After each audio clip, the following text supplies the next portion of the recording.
Vamos estender um pouco nos agradecimentos, porque será necessário, mas quero agradecer a Deus por esta oportunidade, por este privilégio de estar aqui, agradecer também pela receptividade dos irmãos. Minha gente, eu já vim aqui em Rondônia para ser bem tratada, mas dessa vez foi diferente demais. Vocês me surpreenderam muito, muitíssimo. Olhe que eu fui muito mimada neste lugar, muito mimada. Consegui pegar alguns nomes, não consegui pegar todos, mas quero agradecer a Deus pela vida do pastor Jormi César. Deus abençoe o servo do Senhor, irmão Ozeni.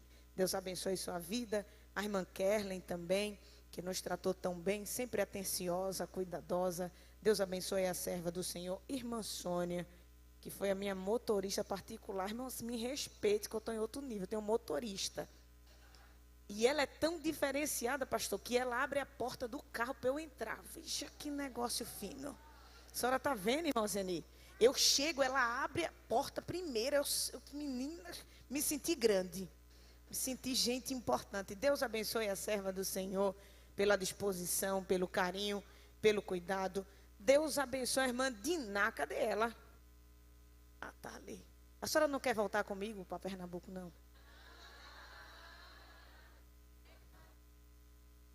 Voltar comigo para Pernambuco? Sim. Ah, ela queria.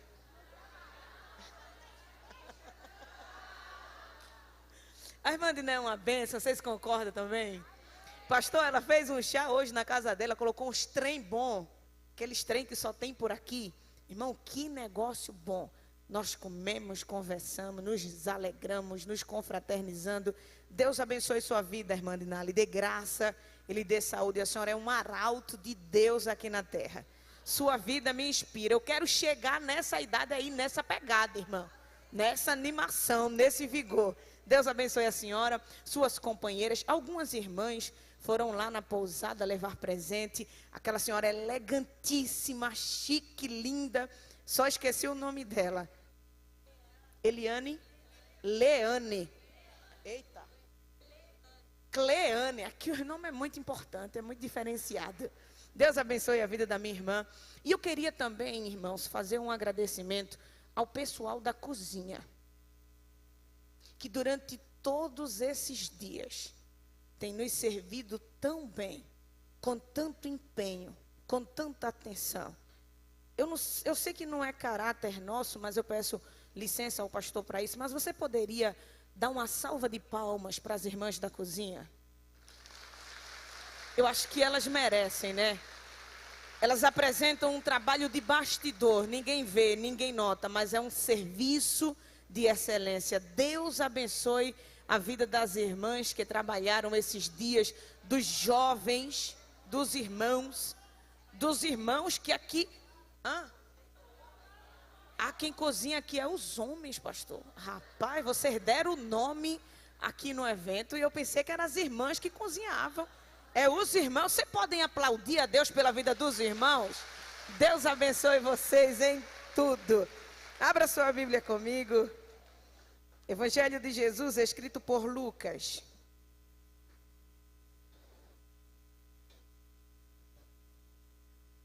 Lucas, capítulo de número 5.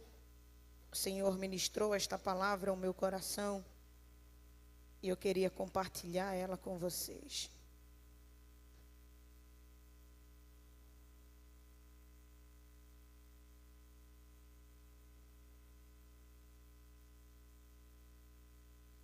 Lucas, capítulo de número 5, a partir do verso de número 1. Se você achou o texto, confirme isso dizendo um amém. Amém. Diz assim a palavra do Senhor. E aconteceu que, apertando a multidão para ouvir a palavra de Deus, estava ele junto ao lago de Genezaré. E viu estar 2 barcos junto à praia do lago, e os pescadores, havendo descido deles, estavam lavando as redes. E entrando num dos barcos, que era o de Simão, Pediu-lhe que o afastasse um pouco da terra e, assentando-se, ensinava do barco a multidão. E quando acabou de falar, disse a Simão: faze-te ao mar alto e lançai as vossas redes para pescar. E respondendo Simão, disse-lhe: mestre, havendo trabalhado toda a noite, nada apanhamos, mas porque mandas, lançarei a rede. E fazendo assim, colheram uma grande quantidade de peixes e rompia-se-lhe as redes. E fizeram sinal aos seus companheiros que estavam no outro barco para que os fossem ajudar, e foram e encheram ambos os barcos de maneira tal que quase iam a pique. E vendo isto, Simão Pedro prostrou-se aos pés de Jesus, dizendo: Senhor, ausenta-te de mim, porque sou um homem pecador. Você diz amém? Por esta palavra, já estamos regados das orações. Pode tomar o seu assento, mas faça isso adorando ao Senhor. Queridos, o texto que lemos nesta noite vai fazer menção a um dos primeiros milagres que Jesus desenvolveu no exercício do seu ministério. Mas a caráter de introdução, a proposta de cada evangelista ao escrever do Cristo se diferencia por causa das demandas dos públicos a quem eles escreviam. Perceba que é o mesmo Cristo, é os mesmos sermões, por vezes os mesmos milagres, vai se falar da mesma crucificação, da mesma ressurreição, mas a forma com que cada evangelista escreve se diferencia. Tem uns que acrescentam detalhes, outros trazem conteúdo exclusivo. Então, esses evangelistas, ao escreverem, tinham propostas diferentes, porque escreviam para públicos diferentes, a fim de que o evangelho fosse melhor aderido, melhor compreendido. Eles encaixavam a história do Cristo dentro da cultura do lugar a qual escreviam. Por exemplo, quando Mateus está escrevendo o seu evangelho acerca de Cristo, o público de Mateus é os judeus, para que os judeus compreendessem que o Jesus de quem Mateus estava falando era o Cristo. Mateus precisava comprovar que ele era aquele que era descendente da raiz de Davi. É por isso que somente Mateus, quando vai relatar a entrada triunfal de Jesus em Jerusalém, ele lança a frase de um detalhe que ressalta a essência dos seus escritos, e somente ele diz: levanta a tua cabeça, Sião, porque o teu rei vem sobre ti. Então Mateus escreve aos judeus, e a proposta dele ao escrever é deixar claro: Jesus é o rei dos judeus. Jesus é o rei que descende da raiz de Davi. Este é o prometido, de quem Isaías profetizou, de quem os profetas falaram. Então a proposta de Mateus é deixar claro: Jesus é o rei dos judeus. Mas quando Marcos vai escrever acerca desse mesmo Cristo, acerca dessa mesma cruz, o público de Marcos não é judeu, o público de Marcos é gentio. E para os gentios, a impressão de realeza não era muito bem aceita, não era muito bem quista. Os gentios eram apegados ao serviço, à labuta, à demanda, à entrega. É por isso que quando Marcos vai escrever acerca do mesmo Jesus que Mateus falou, ele deixa claro: o Jesus de quem eu falo é rei, mas acima de tudo, ele é servo.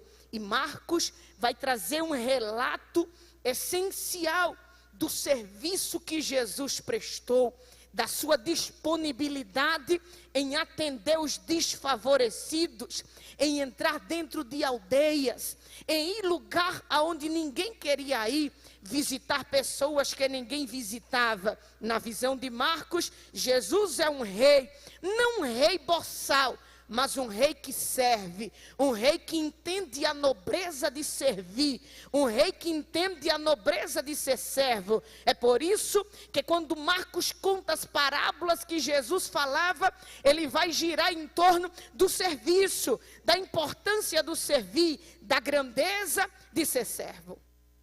Mas Lucas vai escrever acerca de Jesus também. E o público de Lucas nem é judeu, nem é gentil. Lucas escreve para os gregos. Vai mudar?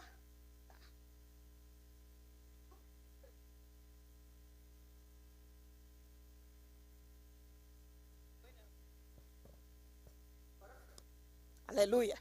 Lucas vai escrever para os gregos. E os gregos valorizavam o corpo, valorizavam a estrutura do corpo. É por isso que na visão de Lucas, Jesus é rei, Jesus é servo, mas ele defende a ideia de um homem perfeito. Na visão de Lucas, Jesus era o homem perfeito. De fato, houve perfeição na sua humanidade. Ele é perfeito no agir, ele é perfeito no falar, ele é perfeito em se compadecer, ele era perfeito em empatia, ele sabia se colocar no lugar do homem.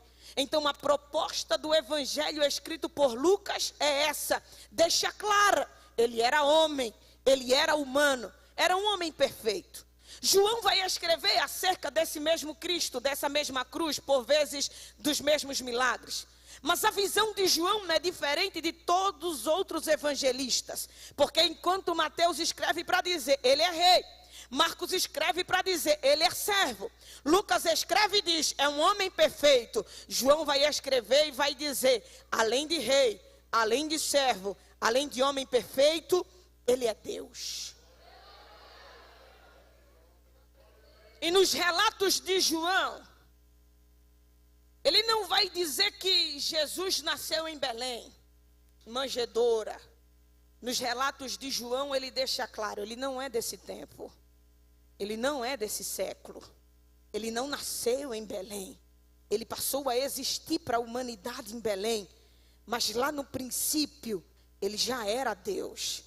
Ele estava com Deus. Ele era a palavra de Deus em movimento. Todas as coisas foram feitas por ele. E sem ele, nada do que foi feito se fez. Então entenda que a proposta de cada evangelista se diferenciava por causa do público a quem eles escreviam. A fim de que o evangelho fosse melhor aderido, melhor compreendido, eles escreviam de forma cultural acerca do Cristo. Lucas escreve, como vocês já sabem, para falar da humanidade de Jesus. Enquanto João fala da divindade do Jesus humano, Lucas vai falar da humanidade do Jesus divino. Na visão do evangelista, ele é homem. E olha o que o texto diz. Lucas relata, naturaliza o seu nascimento, mas lança uma evidência para o anúncio do seu nascimento. Olha isso, ele espiritualiza o anúncio, mas simplifica a sua chegada. Ele espiritualiza o anúncio e diz, não foi qualquer um que falou acerca dele, foi Gabriel, um anjo imponente, que visitou a Maria e falou a ela acerca do nascimento do justo. Então, pelo porte do anúncio, quem está recebendo sabe, aquele que vai ser gerado dentro de mim não é qualquer um, não é gente pequena. Afinal de contas, quem veio me dar o anúncio do seu nascimento é grande, é poderoso, é importante. O anúncio deixou Maria tão impactada que o texto vai dizer que ela ficou meditando acerca daquela saudação. E sabia, quem vai vir é alguém grande, quem vai vir é alguém importante. Então perceba, Lucas espiritualiza o anúncio, mas naturaliza o nascimento de Jesus. Olha o que ele diz: e tendo-se cumprido os dias de sua gestação, Maria vai dar luz ao menino lá em Belém. As portas das estalagens estavam fechadas, ninguém pôde recebê-lo, ao ponto dela ter que dar luz ao menino em uma estrebaria. Foi colocada em uma manjedoura, envolvido em panos de saco. Olha isso, ele espiritualiza o anúncio, mas naturaliza a chegada. Olha a pobreza com que Lucas declara o nascimento de Jesus. Não tem pompa, não tem honraria, não tem nada importante, é pobreza, manjedoura, pano de saco. Quem vê o menino nascendo nessa condição, aponta para ele e diz: daí não sai nada, daí não vem ninguém, não está nascendo ninguém importante. É muita pobreza envolvida em um cenário só. Mas o mesmo Lucas, que diz que ele começou embaixo, começou em pobreza, nascendo e colocado em uma manjedoura, vai terminar este mesmo evangelho dizendo: ele pode até ter começado baixo, mas ele terminou o ministério sendo assunto aos céus, sendo elevado aos céus. Alguém tentou ver, mas não viu. Tentou acompanhar, mas não acompanhou. Oh, meu irmão, eu já tenho palavra de Deus para liberar para a tua vida. Tem uma mão erguida para receber essa palavra? Eu não sei como é que foi o teu começo, mas Deus te trouxe aqui esta noite para te dizer: o teu final será maior. O teu final será maior. O teu final será maior. Pelo amor de Deus, conforta alguém que está do teu lado e diz a ele: te prepara, porque o teu final será maior do que o teu começo. Será maior do que o teu começo. Tem alguém para receber essa palavra? Começou pequeno, mas terminou grande. Começou embaixo, mas terminou em ascensão. Oh, alguém te despreza pelo teu início, mas a Bíblia diz: não despreze as pequenas coisas. Alguém te despreza pela tua estrutura, pela tua condição. Alguém te despreza pela tua aparência. Mas eu venho com palavra de Deus para a tua vida, para dizer que Deus não depende de presente para escrever futuro, que Deus não depende de contra-cheque para honrar alguém, que Deus não depende de canudo para exaltar alguém. Ele ainda é aquele que tira do monturo, do necessitado, faz assentar em cadeiras de príncipe.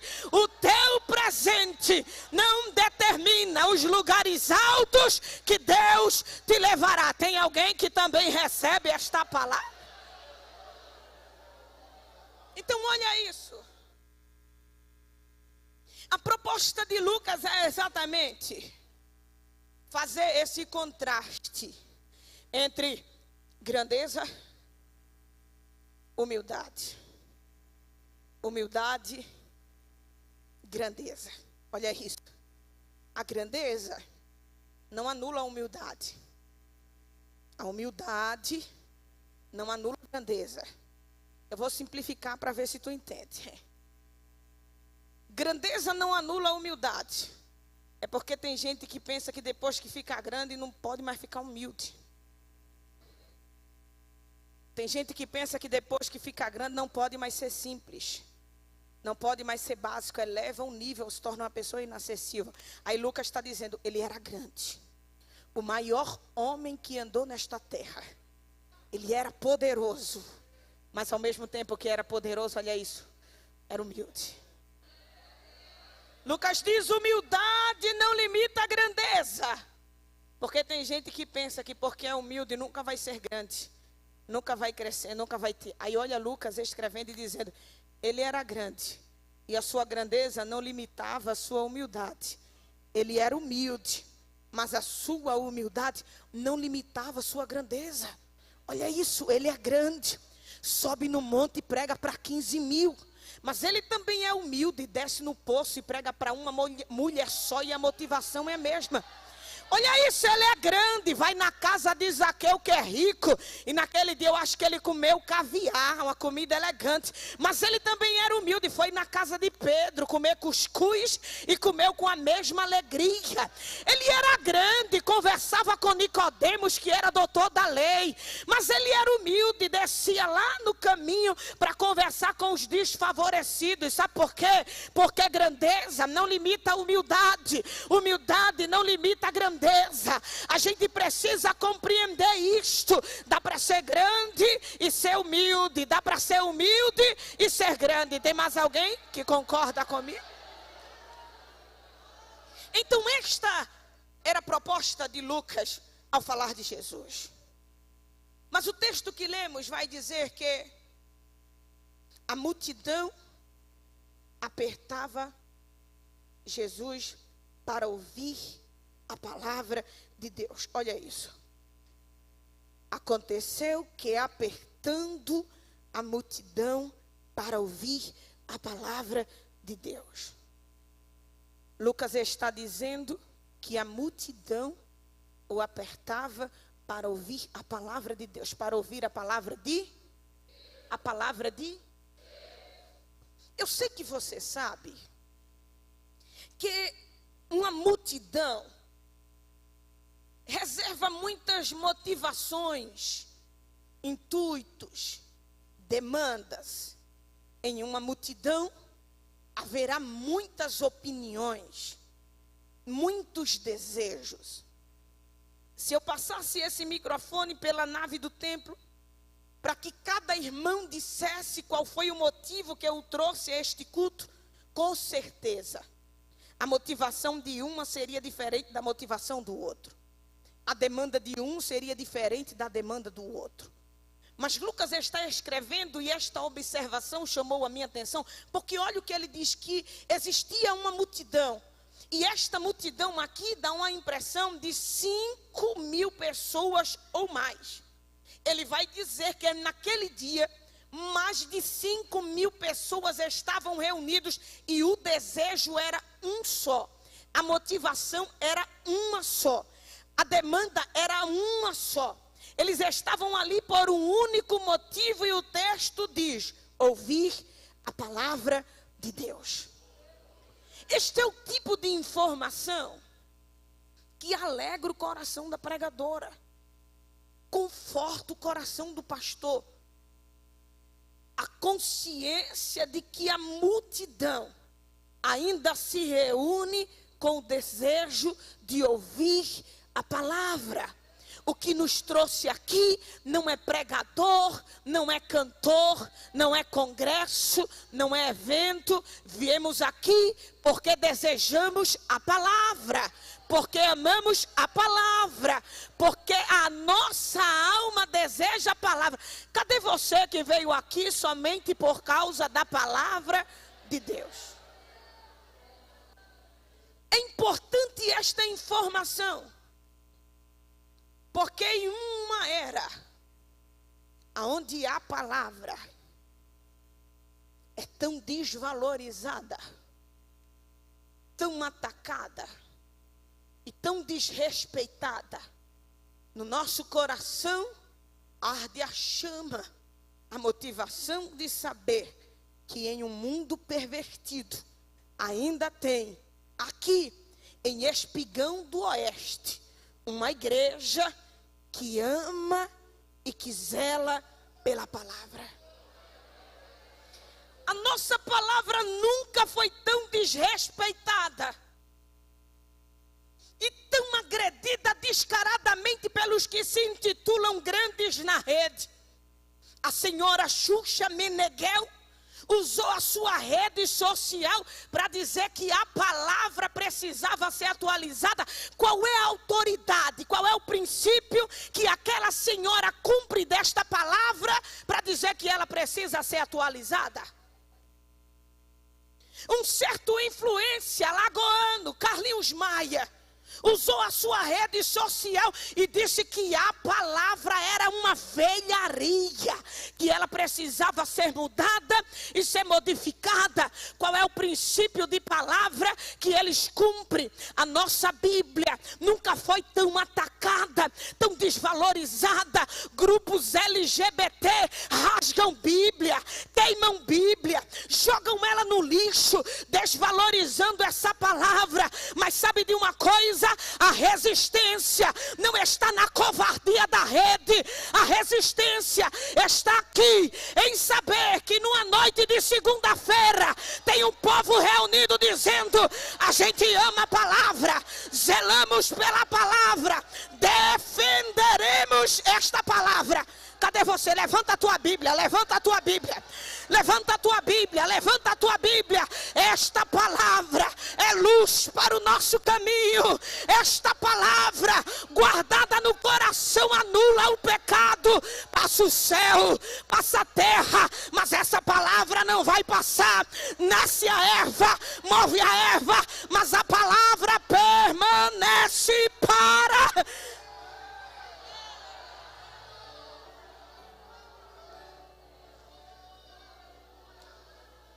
Jesus era o homem da palavra. Não tinha sensacionalismo na sua ministração, tinha palavra. Não tinha palhaçada, era palavra. Não é que esse negocinho de manto, tá batendo tambor, toca, não, palavra.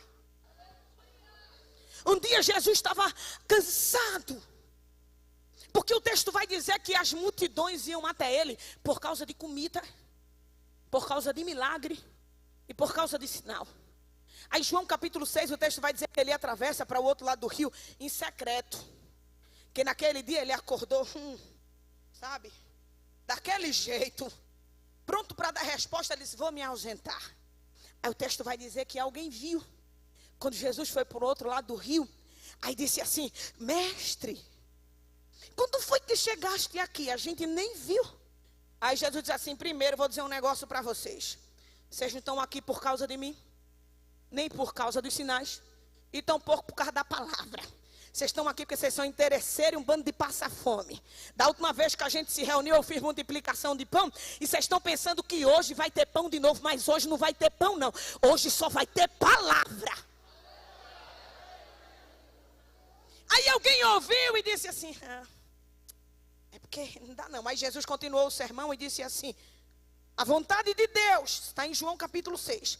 A vontade de Deus é que vocês creiam naquele que Ele enviou, segundo a sua palavra. Aí alguém ouviu o sermão e disse assim: pesado demais, irmão. Crer como a palavra diz é muito duro. Eu gosto de crer do meu jeito. Eu gosto de crer assim, na minha interpretação. Eu leio, aí eu entendo. Aí eu gosto de crer desse jeito. Aí Jesus disse: então não vai dar certo não, porque é para crer como a palavra diz. Aí o texto vai dizer que eles se levantaram e começaram a ir embora. Aí os discípulos olharam aquilo e disseram assim: rapaz, que prumo de Torá. Hoje Jesus acordou com um caniço na mão. Que dura é esta palavra. Jesus ouviu e disse assim: vocês estão escandalizados por causa disso? Se vocês quiserem, aproveite que eles estão saindo, acompanhe eles também, porque hoje não tem melzinho na chupeta não, hoje só tem palavra. Aí Pedro, representando a mim, representando a você, disse assim: Senhor, para quem? Olha isso. Pedro não diz para onde, porque onde é lugar, e lugar sempre tem. Pedro diz para quem? Quem é pessoa. O que Pedro está dizendo é: não adianta a gente ir para lugares que o Senhor não está. Não adianta a gente procurar em lugar que o Senhor não está. A gente quer ir para onde o Senhor está, porque só tu tem palavras de vida eterna. A minha geração não precisa de parede preta e jogo de luz. O que enche igreja é palavra. A gente não precisa de show gospel. O que enche igreja é palavra. Palavra que alimenta, palavra que levanta, palavra que trata, palavra que sara. Precisamos de palavra. A multidão estava ali para ouvir a palavra de Deus. E Jesus vai nos ensinar algo de muito valor.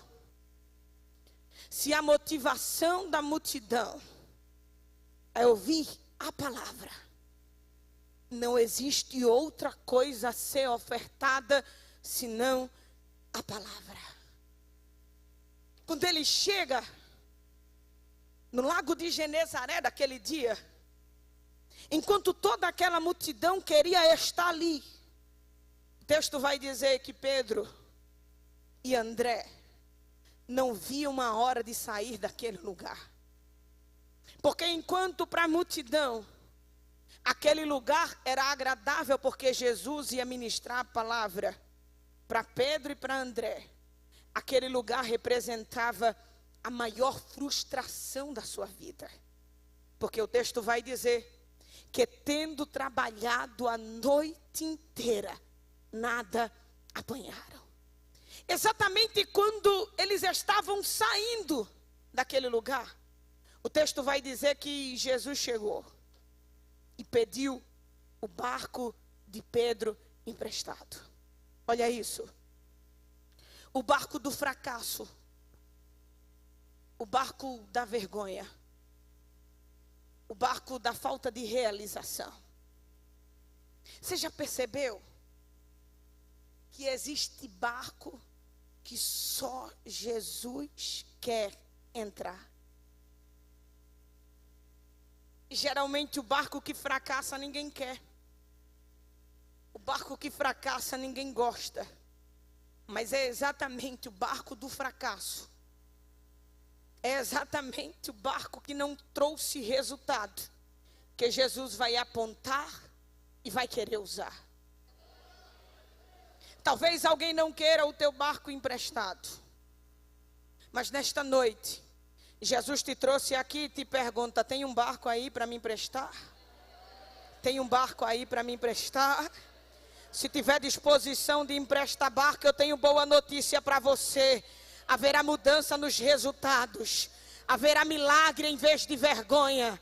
Haverá honra em vez de desonra. Se alguém tiver um barco emprestado, não importa se o teu barco é grande, se o teu barco é pequeno. O que importa é saber se ele tem liberdade para atuar na tua vida. Se ele tem liberdade para agir através de você. Tem alguém que tem um barco para emprestar? Tem um barco. Olha isso. Jesus subiu no barco.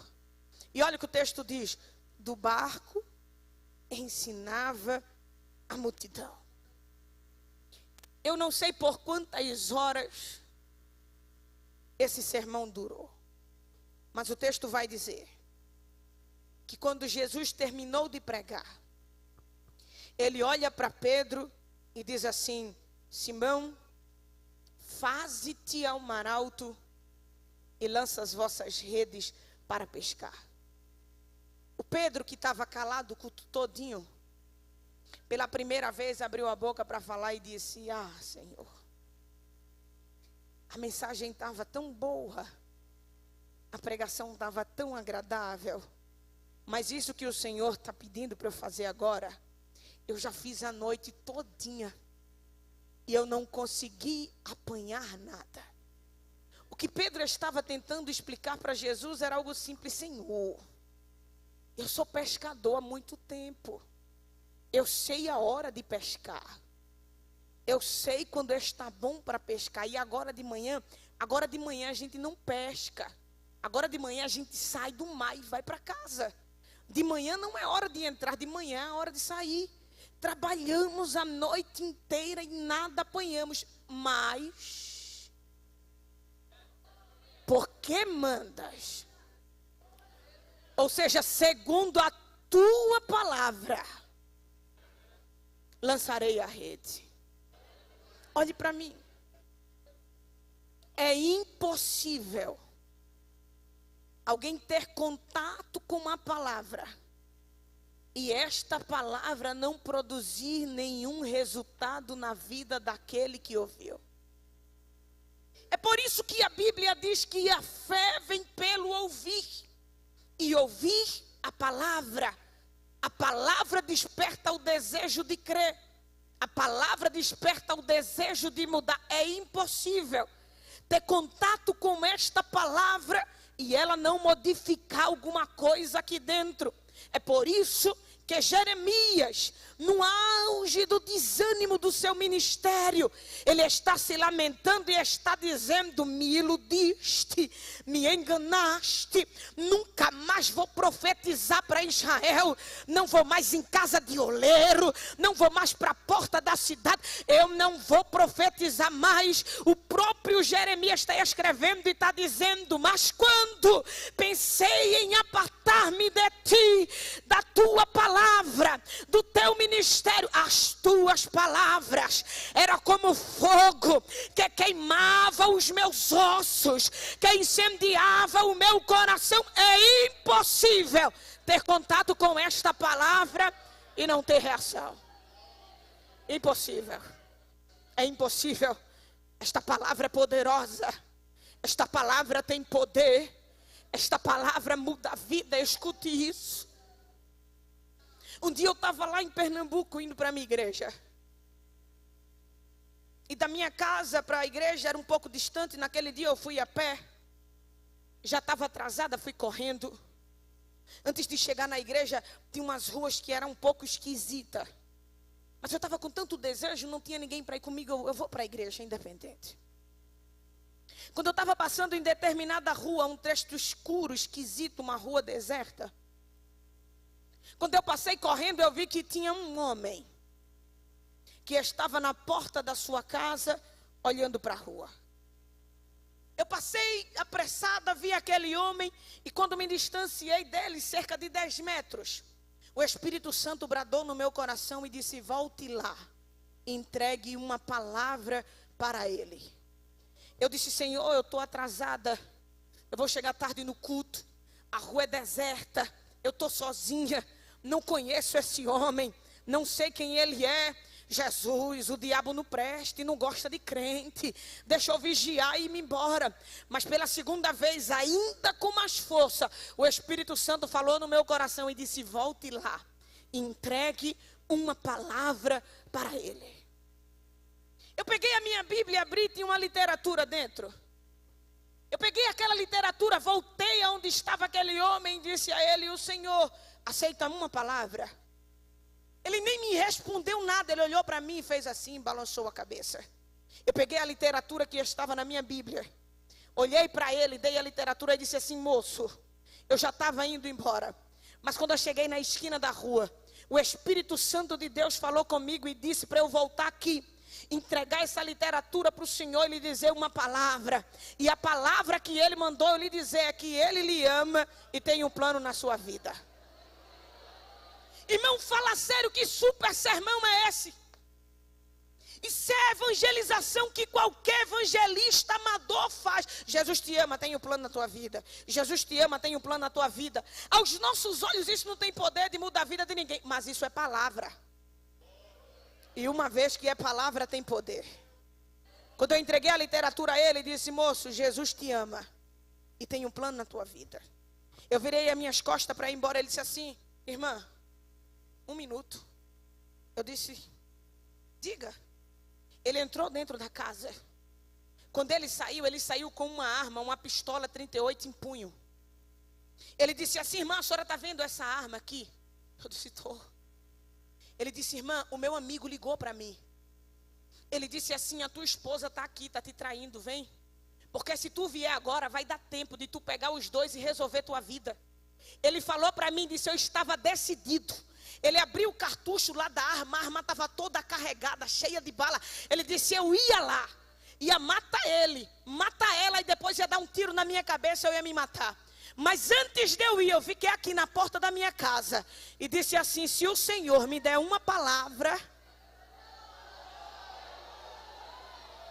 Aí a senhora voltou, disse que ele me amava e que ainda tinha plano na minha vida. Irmã, leve essa arma com a senhora, porque eu não quero mais matar ninguém. Eu vou me arrumar, vou para a igreja, porque Jesus me ama e tem um plano na minha vida. Esta palavra tem poder. Jesus prega. E depois que termina de pregar, olha o que o texto diz. Que ele manda Pedro entrar para lançar as redes. Perceba a ordem que as coisas acontecem. Jesus não manda um milagre primeiro e prega depois. Olha a ordem. Ele prega primeiro, ordena um milagre depois. Jesus não diz, Pedro, entra para pescar e quando tu voltar eu prego. Ele prega primeiro e ordena um milagre depois. Ele prega primeiro e ordena a bênção depois. Porque se no nosso coração não houver disposição para ouvir a palavra, para amar a palavra, em nossa vida não haverá dignidade para viver milagre. Se não tivermos disposição para a palavra, não merecemos receber milagre. Tendo em vista que todo milagre é gerado pela palavra. Todo milagre é gerado pela palavra. A palavra é a semente que gera um milagre. Toda promessa foi liberada através da palavra. Todo livramento vem através da palavra. 1000 vai cair ao teu lado, 10.000 à tua direita. Palavra. Se não houver disposição no nosso coração para ouvir a palavra, não temos dignidade para receber milagre. É por isso que a palavra primeiro, o milagre depois. A palavra primeiro, a bênção depois. A palavra primeiro, a porta abre depois. A palavra primeiro, a realização vem depois. A palavra primeiro, a bênção depois. A palavra primeiro, o carro chega depois. A palavra primeiro, reforma a casa depois. A palavra primeiro, vai gerar depois. A palavra primeiro, a salvação de quem tu deseja depois. Precisamos priorizar a palavra. Toca nesse crente que está do teu lado e fala para ele, a palavra primeiro. Ele não ouviu, fale com mais vontade. Diz a ele, a palavra primeiro, o milagre depois. Se está ouvindo a palavra de Deus nesta noite, já tem milagre reservado para a tua vida. Já tem milagre reservado para a tua história. A palavra primeiro. Quando ele termina de pregar, o texto vai dizer, faze-te ao mar alto, lança as vossas redes para pescar. Entraram. O texto vai dizer que lançaram uma rede. E na primeira vez que puxaram, o texto vai dizer que a rede estava cheia de tanto peixe, que eles não conseguiam puxar. Olha isso. O resultado que não veio em uma noite inteira de tentativa, debaixo da palavra, guiado pela palavra, orquestrado pela palavra, na primeira tentativa, já tem resultado. Eles tentaram puxar a rede, mas o texto vai dizer que quando começaram a puxar, a rede começou a se partir. E eu quero que você esteja atento a isso. A rede não estava partindo porque estava podre. A rede não estava partindo porque era fraca. A rede não estava partindo porque estava suja. Porque o começo do texto deixa claro que os discípulos faziam a manutenção que era devida fazer. Eles lavavam a rede. Então, a rede estava em dia. A rede estava ok. Então, se a rede está em dia, se não está podre, por que está partindo? Porque a provisão foi maior do que eles estavam esperando. Você dormiu, mas eu vou te dar oportunidade para você não sair vazia.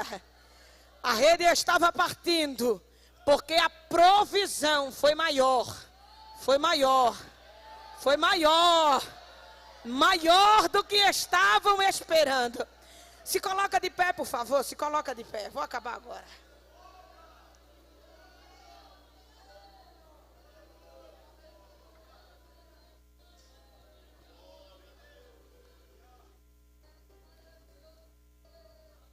A provisão foi maior do que eles esperavam. E sabe o que é que o Espírito Santo fala ao meu coração nesta noite?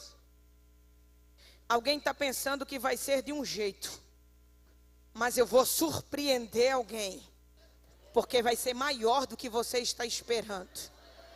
Vai ser maior do que o teu coração deseja. Tem pelo menos 3 crentes para receber essa palavra comigo, pelo menos 3. Olha o que o texto diz. Que eles começaram a puxar. Os peixes começaram a fazer pressão para sair.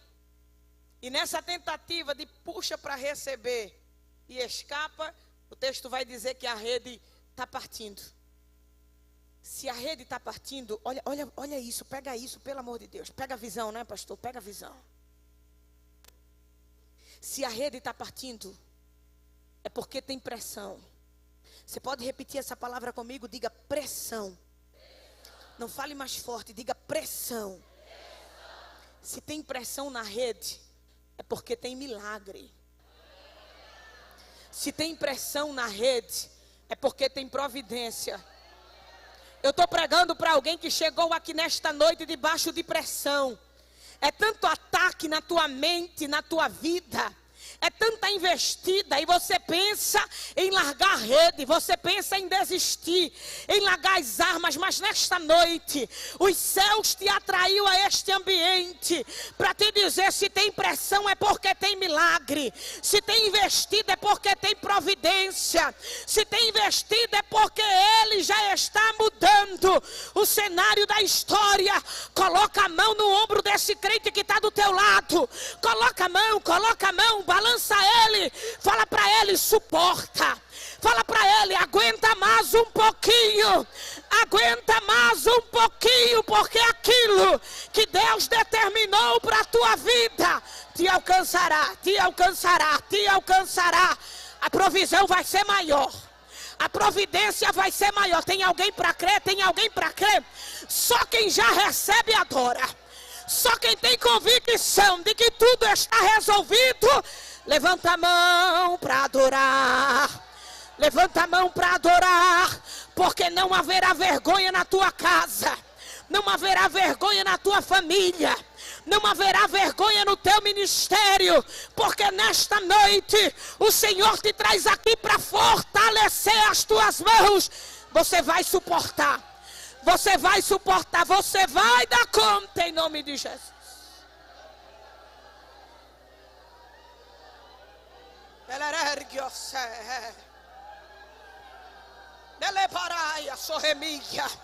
Reprime a tua voz de choro nesta noite, porque já tem providência na tua rede, já tem provisão na tua rede, já tem milagre de Deus na tua rede.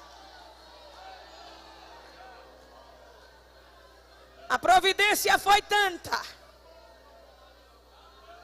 que o texto vai dizer: fizeram sinal aos seus companheiros para que os fossem ajudar.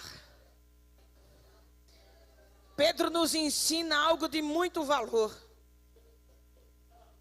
As coisas que os céus dão é tão grande que dá para mim, dá para você, dá para ele, dá para ela.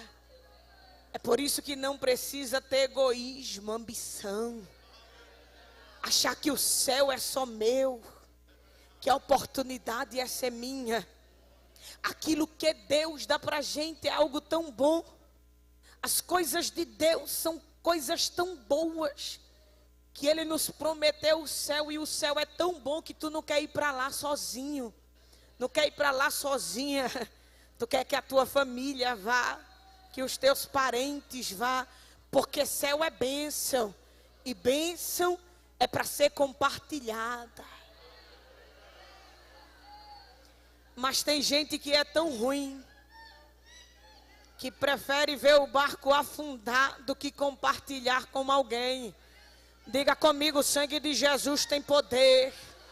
Fala para esse crente que está do teu lado, fala para ele: meu irmão, se o meu barco encher, Diz para ele: não te preocupa, eu vou te chamar para o teu encher também. Fala para ele: o céu tem para mim, tem para você, tem para todo mundo. Vai sair cheio você, vai sair cheio ele.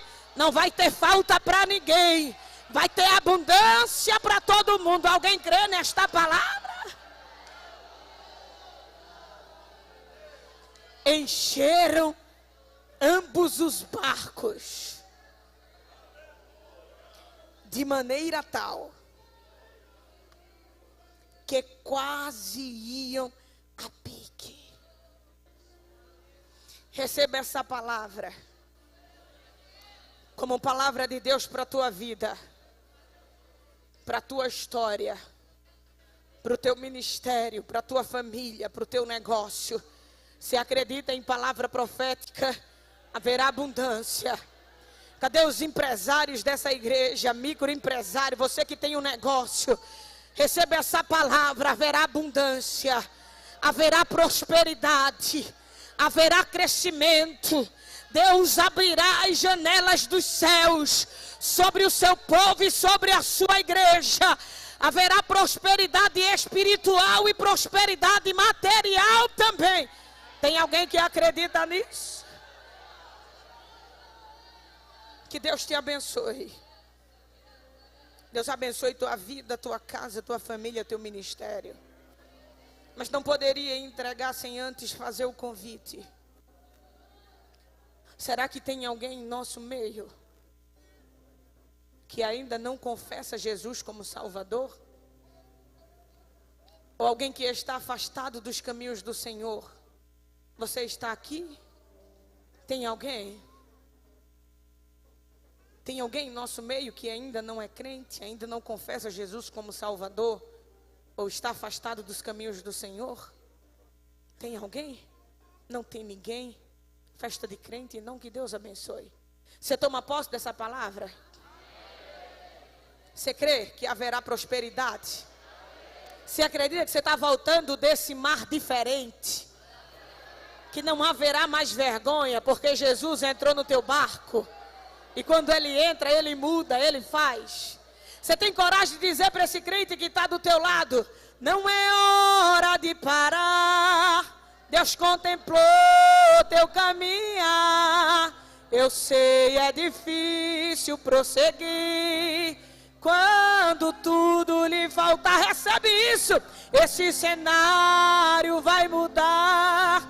A tua hora chegará. Há tempo para tudo. Pergunta a ele: ei, irmão, quem mandou largar a rede? Quem mandou você parar? Volte para o mar alto. No lugar da tua vergonha, Deus vai te honrar. Quem mandou largar a rede? Quem mandou você? Adore a Ele nesta noite. Que Deus abençoe.